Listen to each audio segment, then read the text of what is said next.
Alright guys, so we're back here in training mode, and now I do want to take a moment and just talk about the game here. Like, sort of give my thoughts properly now that we had a chance to actually experience the DLC. At the time of this recording, tomorrow is when it'll actually drop for people who didn't have the early access, so hopefully it still has a little bit of new sensation to it. But going back to the whole DLC3 topic, I did want to give to the developers props on this stage. I mean, look at this.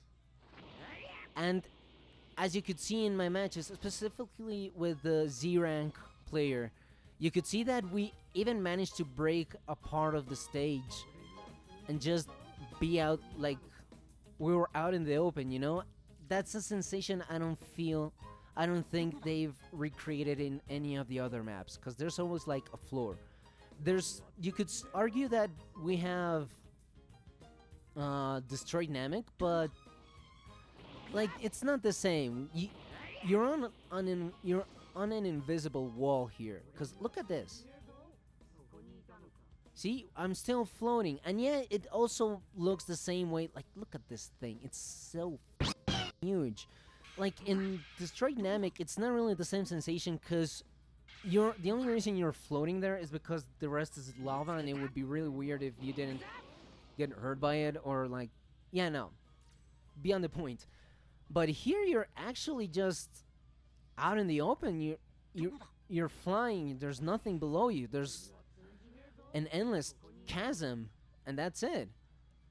And these are the sort of details that I really enjoyed. For example, if you look at in the World Tournament, the stage there, you fly up and you can see the city stretching out and the beach and everything. You know, that was one of the things that I really loved about Raging Blast 2, and I love that this stage is recreating that sensation again. Because look, if I fly up, you can. This is what I was talking about earlier. You can see those are the stairs.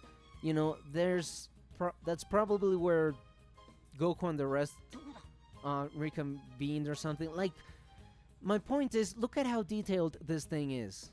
You know, I think that's something very worth appreciating. And look at this. You can also see another, like, construction somewhere else. Like, there it is. See? I was just gonna fly there real quick. And like, this looks like the place where they landed, you know, where that whole, it's filler, let's be honest, it's freaking filler, because how is a freaking military force gonna stop Goku and Vegeta when they've already shown that they're pretty much almost as powerful as they are in their adult forms? Not as powerful, but you get what I mean. In any case, again, attention to detail. I really love this feeling. You know? It's really nice. And, you know, looking back on it, perhaps DLC3 was delayed so much because they were working on this.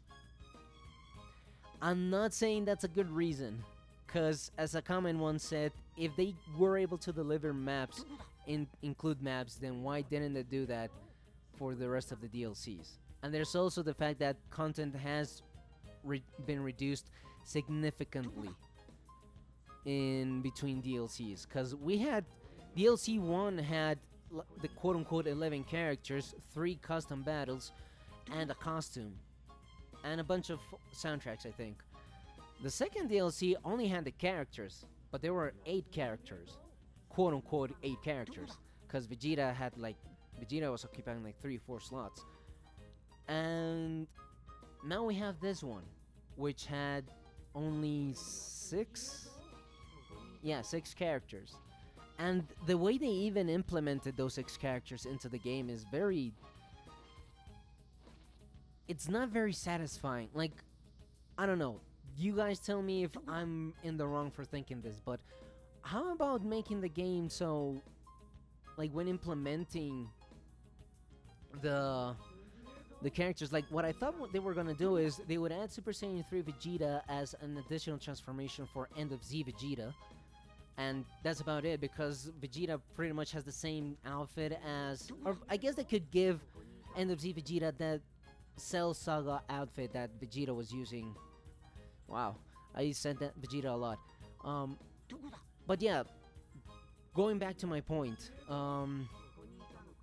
what I thought they were gonna do with Goku was they were gonna add his his Daima Gi to the game as an additional costume for End of Z Goku, and add Super Saiyan 4 Goku to that specific costume, like they did with Goku Mini and Super Saiyan, you know? But they didn't, and I don't know.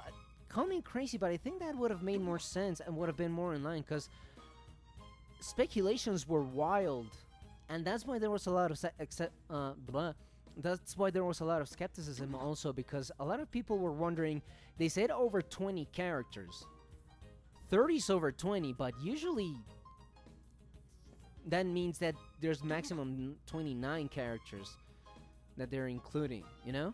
And well, here we go. So looks like it wasn't even the 29 characters. I think 11, 19, 25. It was 25 characters in total that they delivered.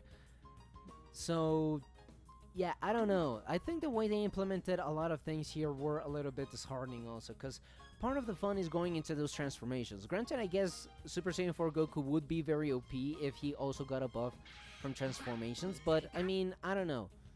They've already allowed so many other wacky stuff, and if it really does break the game, then I think you can remove it and patch it. I don't know, that might be a little bit a more irresponsible approach to the game's health, but my point is, I think there were workarounds, and there was a more practical way to implement a lot of the things that came with DLC 2. DLC 3, I mean. It's always confusing, but you know what I mean. So yeah, it's lackluster, not a little, it's lackluster, period. I do want to again highlight that the stage has a lot of attention to detail, the grandeur sensation, and just look at how big this thing is. I'm very happy I think I'm gonna be playing here for a while, honestly, just to genuinely feel like a new sensation for the game. It's a tall order with how Bandai has treated the game so far, but hopefully they'll do something for the anniversary. We're right around the corner for that. And if not, then hopefully any big new surprises that the game can give us will be shown at Battle Hour. But yeah, that's gonna be it.